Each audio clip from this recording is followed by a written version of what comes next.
మనం చూస్తున్న vehicle 2018 model polo GT 1.2 engine vehicle. ఇది పెట్రోల్ ఆటోమేటిక్ వెహికల్ మనం చూస్తున్నాం. వైట్ కలర్ లో ఉంది వెహికల్. చూసుకుంటే మనం టైర్స్ చూసుకుంటే కస్టమర్ 4 బ్రాండ్ న్యూ టైర్స్ అయితే వేశారు. బ్లాక్ ఎలైస్ వచ్చాయి వెహికల్ కి. మనం సీట్ కవర్స్ మనం చూసుకుంటే బ్లాక్ సీట్ కవర్స్ వచ్చాయండి. మీకు కంప్లీట్ బ్లాక్ లో రెడ్ ఫినిషింగ్ ఇచ్చారు. అదే డోర్ కూడా మీకు బ్లాక్ రెడ్ ఫినిషింగ్ ఇచ్చారు. మళ్ళీ మీకు లోపల మ్యూజిక్ సిస్టమ్ వైపు చూసుకుంటే మీకు లోపల రెడ్ గా బ్లాక్ లో చాలా బాగుంది వెహికల్.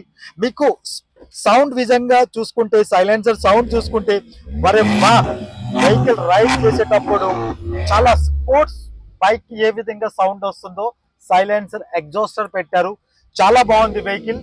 కిలోమీటర్ వైజ్ గా మీరు చూసుకుంటే 58,000 కిలోమీటర్ మాత్రమే రైడ్ అయిన వెహికల్. ప్రైస్ వైజ్ గా వచ్చేటప్పటికి customer expecting price 7,50,000 negotiable price. మీరు ఇంజిన్ చూసుకుంటే 1.2 ఇంజిన్ వెహికల్. ఇది వెహికల్ ఇంజిన్ కండిషన్ చాలా బాగుంది. మీకు ఆయిల్ లీకేజెస్ ఎక్కడేం లేవు వెహికల్ కి. మీరు ఈ వెహికల్ మీరు చూడాలి అనుకుంటే మన Nagole metro station pillar number 805 దగ్గర ఈ వెహికల్ మీకు అందుబాటులో ఉంటుంది. ఈ వెహికల్ మోర్ ఇన్ఫర్మేషన్ స్క్రోల్ అవుతున్న నెంబర్కి కాల్ చేయండి. ఇలాంటి మంచి వెహికల్ మీరు చూస్తున్నారా, మన సోషల్ మీడియా అకౌంట్స్ని ఫాలో అవ్వండి. Thank you.